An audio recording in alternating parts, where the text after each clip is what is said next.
Good morning friend, welcome to maths class. तो आइए आज हम कक्षा 8वीं की क्लास की शुरुआत करते हैं, जो कि माध्यमिक शिक्षा मंडल भोपाल और मध्य प्रदेश राज्य शिक्षा केंद्र द्वारा प्रसारित की गई स्कूलों में जो एनसीईआरटी सिलेबस पर आधारित है उस बुक की शुरुआत करते हैं आज कक्षा 8वीं, जिसकी पहली यूनिट का नाम है परिमेय संख्या। और मैं आपको बता दूं, मैंने इससे पहले की क्लास में संख्या पद्धति नंबर सिस्टम में आपको सभी संख्याओं से परिचित कराया है कि कौन सी संख्या कैसी होती है और किस प्रकार की संख्या होती है और कितनी संख्याएं आपको पढ़नी है। वे सभी संख्याओं को मैंने पढ़ाया था इससे पहली वाली क्लास में, और उसकी लिंक मैंने नीचे डिस्क्रिप्शन में डाल दी है, तो आप उस लिंक को जरूर देखिए इस क्लास को देखने के पहले।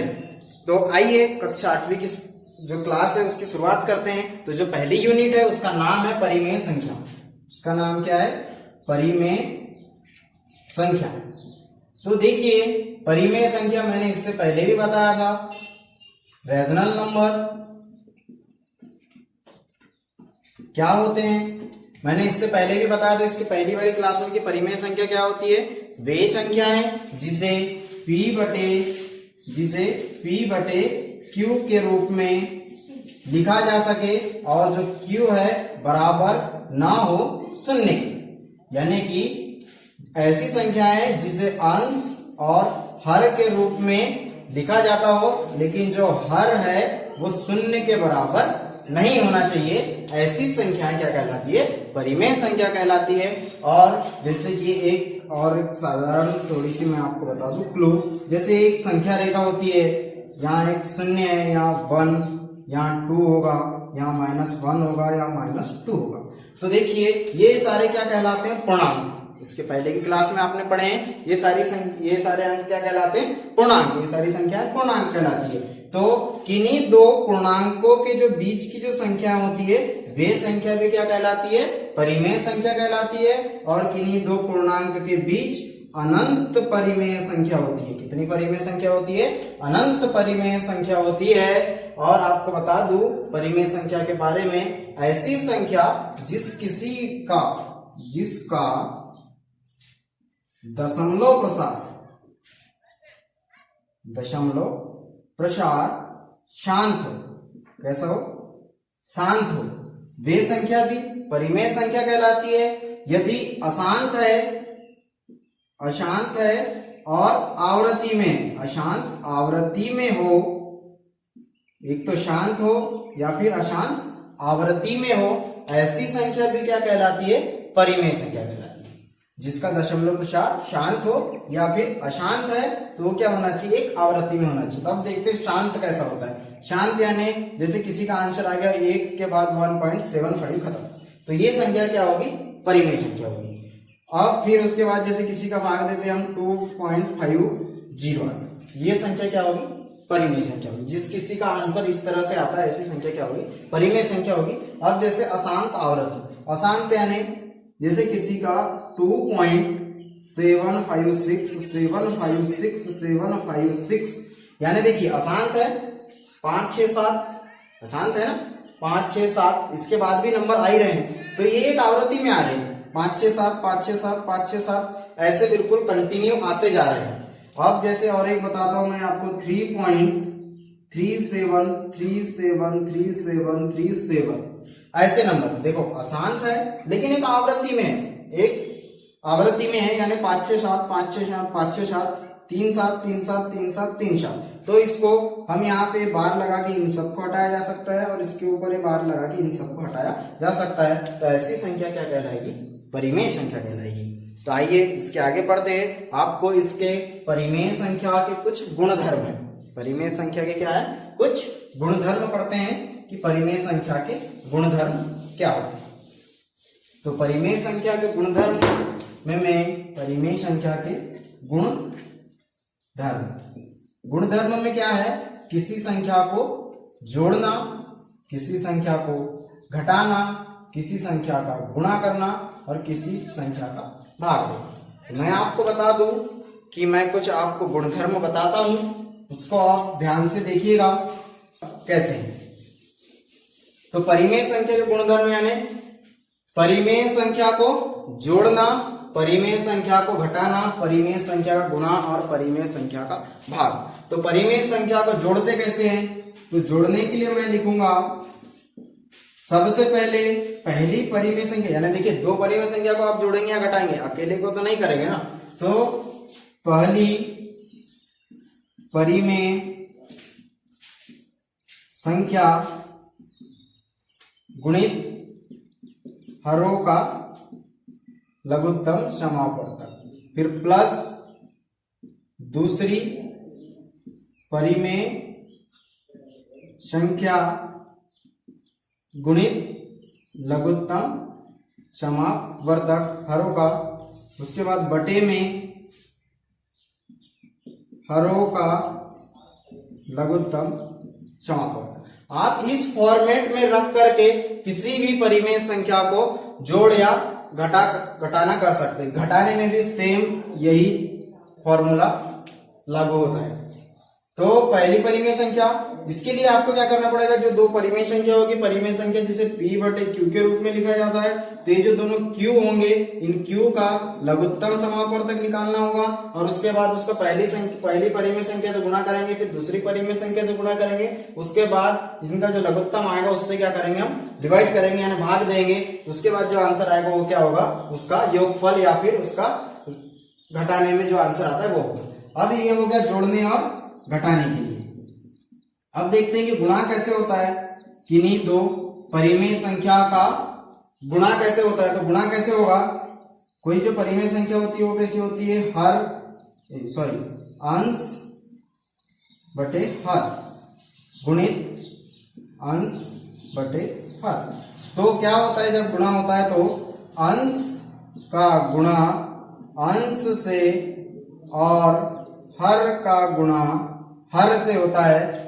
ऐसे ही गुणा करते कि नीचे की संख्या का नीचे से और ऊपर की संख्या को ऊपर से, यानी कि अंश गुणित अंश और हर गुणित हर। अब जैसे हमको भाग देना है, तो भाग कैसे देंगे, तो भाग देना है तो जैसे यहाँ पे संख्या लिखी होगी, यहाँ कोई अंश होगा, इधर कोई हर होगा, इसका हमको भाग देना होगा किसी दूसरी परिमेय संख्या के अंश और हर से। तो कैसे भाग देंगे, इसका हमको भाग देना है तो सबसे पहले आप लिख लीजिए अंश बटे हर, इनको हमको भाग देना है किसी दूसरे परिमेय संख्या के अंश और हर से। तो देखिए जब हम किसी नीचे वाले हर से ऊपर वाले अंश को क्या करेंगे, हम गुणा करेंगे और इसको हम कहाँ लिखेंगे, ये जो नई जो परिमेय संख्या बनेगी उसके हर में लिखेंगे। अब उसके बाद ऊपर वाला अंश और नीचे वाला हर, ये क्या है, ऊपर वाला अंश और नीचे वाला हर, इसको कहाँ लिखेंगे हम, नई परिमेय संख्या के अंश में। इन दोनों का क्या करेंगे, यहाँ गुणा करेंगे, इसका भी गुणा करेंगे। तो इस तरह से आप गुणा करेंगे। और यदि ये अंश और हर किसी एक समान संख्या से विभाजित होते हैं तो आप बिल्कुल इसे विभाजित कर सकते हैं। तो इस तरह से इस फॉर्मेट में जोड़ना, घटाना, गुणा और भाग आप दे सकते हैं। तो आइए देखते हैं इसके कुछ एग्जाम्पल्स। पहले देखते हैं जोड़ने और घटाने के। तो जोड़ने और घटाने के लिए मैं कुछ एग्जाम्पल्स लेता हूं कि किसी संख्या को कैसे जोड़ते हैं, कैसे घटाते हैं। तो जैसे कि यहाँ पर कोई एक संख्या, छोटा सा एग्जाम्पल लेता हूं कि 7/6 इसको जोड़ना है किसी दूसरी संख्या 5/3 से। यानी मान लो ये एक परिमेय संख्या है, ये एक परिमेय संख्या, इन दोनों को क्या करना है, जोड़ना है। तो कैसे जोड़ेंगे, तो इस फॉर्मेट में जोड़ेंगे। इस फॉर्मेट में जोड़ेंगे कि सबसे पहले क्या करना है, पहली परिमेय संख्या लिख दो। तो ये पहली परिमेय संख्या मान लेते हैं, इसको कितनी है, 7/6। फिर हमको क्या करना है, गुणा करना है किसका, हरों का लघुत्तम, यानी हरों का लघुत्तम है, सिर्फ हरों का, ये हर एक हर है, ये एक हर है। तो अब इनका लघुत्तम निकाल लेते हैं। 6 हो गया, ये 3 हो गया, इनका हम लघुत्तम निकालेंगे। सबसे पहले 2 से भाग देते हैं, इसमें 2 तिया 6 और इसमें भाग नहीं जाता तो जैसा का वैसा। अब देंगे 3 से भाग, 3 का 3 और 3 का 3, ये 1 आते तक भाग दिया जाता है। उसके बाद ये 2 और ये 3 जो बाई और संख्या आती है इनका क्या होता है, गुणा कर देते हैं। तो 2 × 3 = 6। ये क्या निकला हमारा, लघुत्तम समापवर्तक। तो जब ये लघुत्तम समापवर्तक कितना निकला, 6, तो यहाँ पे क्या करेंगे, 6 से गुणा कर देंगे। फिर हमको क्या करना है, जोड़ना है, तो जोड़ने का चिन्ह। अब दूसरी परिमेय संख्या, जब इसको हमने पहली माने तो इसको मानेंगे दूसरी। दूसरी क्या है 5/3। अब गुणा करेंगे, लघुत्तम हमने निकाल चुका है, कितना है 6। इसके बटे में क्या लिखा हुआ है, हरों का लघुत्तम जो कि हमारे पास है वो कितना होगा 6। तो आइए देखते हैं। आप देखिए ये 6 से ये 6 कट जाएगा, इसके अंश में ये ऐसे होगी संख्या। तो इसके 6 से 6 कट गया और 3 दूनी 6, ये तिर्यक गुणा से इसको काट दिया। तो अब यहाँ क्या बचा, यहाँ बचा 1, यहाँ बचा 2। तो ये 7 का 7 धन 5 दूनी 10/6।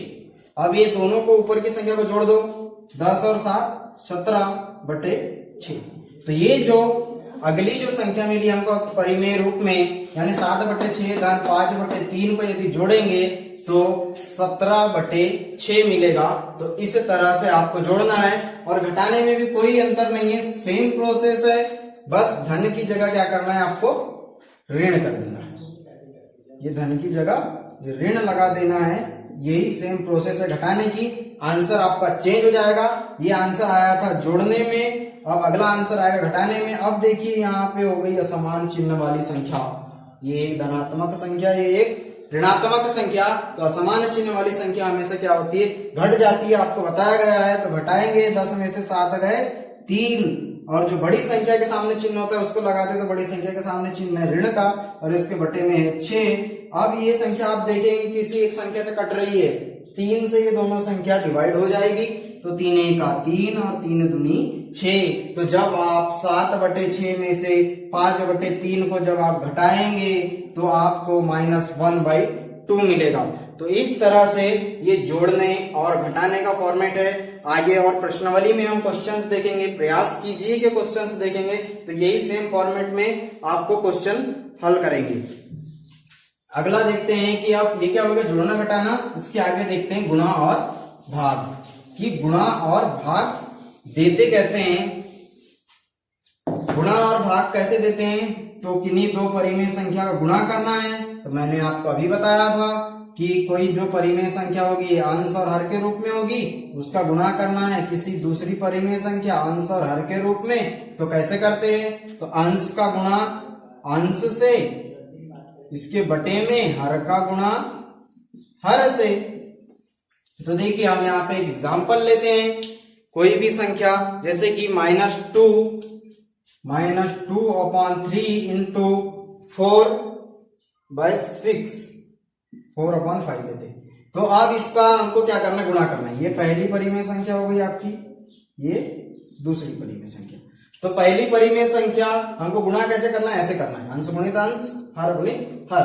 तो पहली परिमेय संख्या का अंश, तो यहां ले लेते, पहली परिमेय संख्या का अंश ये है -2 इंटू, अब दूसरी परिमेय संख्या का अंश है 4, इसको अपान में लिखना है, क्या लिखना है, पहले का हर 3 इंटू दूसरे का हर 5।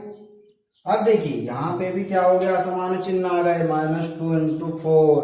तो असमान चिन्हों का गुणनफल और भागफल हमेशा क्या होता है, ऋणात्मक होता है। तो आप पहले ऋण लगा दो, इसमें क्या हो गया, आप गुणा कर दो, संख्या होगा 4 गुणित 2 कितना हो गया 8, और 5 3 15। तो आप देखेंगे कि -2/3 इंटू 4/5 कितना होता है, -8/5। यानी कोई दो परिमेय संख्या का गुणनफल ऐसे होता है। तो -2/3 एक परिमेय संख्या थी, उसका गुणा किया हमने 4/5 से, तो हमको आंसर मिला -8/15।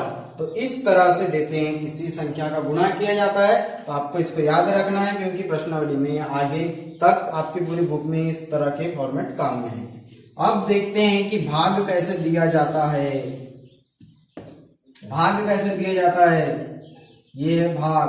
तो भाग कैसे देते हैं, अभी मैंने बताया था कि कोई एक अंश होगा परिमेय संख्या का, कोई एक हर होगा, उसको हमको भाग देना होगा किसी दूसरी परिमेय संख्या के अंश और हर से। तो कैसे देंगे, तो परिमेय संख्या को इसको हम भाग के रूप में क्या इस तरह लिख सकते हैं, अंश हर बटे अंश और हर। देखो भाग देना है तो हम इस तरह से भी भाग दे सकते हैं। जैसे कोई संख्या है 4/2, तो हम उसको इस तरह से भाग दे सकते हैं 4/2। वैसे ही ये पहली परिमेय संख्या, ये दूसरी परिमेय संख्या, ये पहली ये दूसरी, तो हम इसको इस तरह से लिख सकते हैं, जैसे 4/2 यानी ये पहली वाली के बटे में दूसरी वाली संख्या। तो इस तरह से हम लिखेंगे। तो हम एक संख्या लेते हैं, कौन सी संख्या ले, 2/3 और 5/4। मान लो पहली परिमेय संख्या 2/3, दूसरी का भाग देना है 5/4 से। कैसे भाग देना है, 5/4 से। तो हम अब इसको इस रूप में लिख लेते हैं, 2/3 भागित 5/4। बदलना कुछ नहीं है, जैसा मैंने बताया वैसे करिए, आपको ऑटोमेटिक सॉल्यूशन मिल जाएगा। और मैंने बताया था कि ये जो पहली वाली ऊपर की अंश का सबसे नीचे वाले हर से गुणा करके इसका क्या करना है, गुणा करना है। और इसको लिखना कहाँ है, जो हमको नई संख्या मिलेगी उसके अंश में।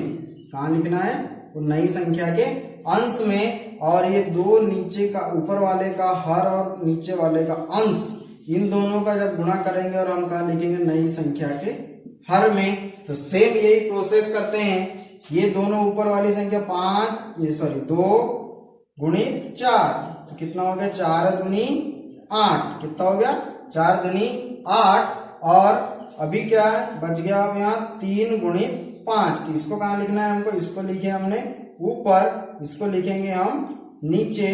तो ये 5 3 15। तो सिंपल है, ये आपको समझ में आया होगा कि 2/3 भागित 5/4 करेंगे तो कितना आएगा, 8/15। 8/15 आएगा। तो आप इसको 8/15 लिख सकते हैं। तो इस तरह से देते हैं भाग। तो मुझे आई थिंक आपको ये सारी चीजें गुणा करना, जोड़ना, घटाना, भाग देना, ये समझ में आया होगा। जब तक ये समझ में नहीं आएगा आप इसके आगे की प्रश्नावली और प्रयास कीजिए के क्वेश्चन नहीं बना पाएंगे। तो आप इन चीजों को अच्छी तरह से समझिए। इसी क्लास को यदि एक बार में समझ में नहीं आया तो दोबारा देखिए। और जो चीज समझ में नहीं आती आप कमेंट्स बॉक्स में या हमारे मोबाइल नंबर पर व्हाट्सएप कर सकते हैं कि ये चीजें समझ में नहीं आई। Thanks for watching. हमारे चैनल को सब्सक्राइब कीजिए, वीडियो को लाइक कीजिए और अपने दोस्तों के साथ शेयर कीजिए। और बेल आइकन को दबाना ना भूलें, क्योंकि जैसे ही वीडियो अपडेट होगी आपको सबसे पहले पता चलेगा। Thanks for watching.